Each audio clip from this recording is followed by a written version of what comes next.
భారత టీ20 కొత్త కెప్టెన్ ఎంపికపై చర్చలు ఊపందుకున్న వేళ శ్రేయాస్ అయ్యర్ పేరు బలంగా వినిపించడం క్రికెట్ వర్గాల్లో హాట్ టాపిక్ గా మారింది. ప్రస్తుత కెప్టెన్ సూర్యకుమార్ యాదవ్ ప్లేస్ లో అయ్యర్ ను టీ20 కెప్టెన్ గా నియమించే దిశగా బీసీసీఐ ఆలోచిస్తున్నట్లు వార్తలు వస్తున్నాయి. దీంతో సోషల్ మీడియాలో అభిమానుల మధ్య తీవ్ర చర్చ మొదలైంది.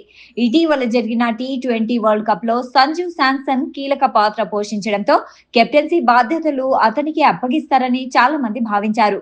ముఖ్యంగా బ్యాటింగ్ లో కన్సిస్టెన్సీ, లీడర్షిప్ క్వాలిటీ అతనికి బలమైన అభ్యర్థిగా నిలబెట్టాయి. మాజీ కోచ్లు, విశ్లేషకులు కూడా శాంసన్ నాయకత్వ సామర్థ్యాన్ని ప్రశంసించారు.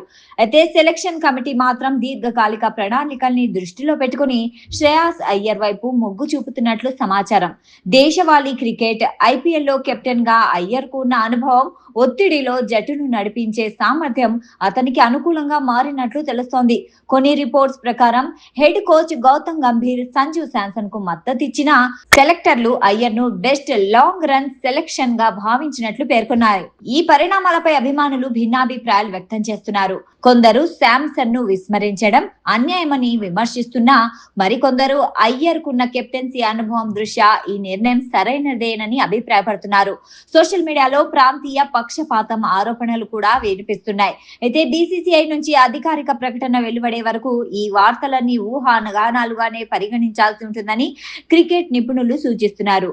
ఐర్లాండ్, ఇంగ్లాండ్ పర్యటనలకు ముందు కెప్టెన్సీపై తుది నిర్ణయం వెలువడే అవకాశం ఉండడంతో భారత జట్టు భవిష్యత్తు నాయకత్వంపై ఆసక్తి మరింత పెరిగింది.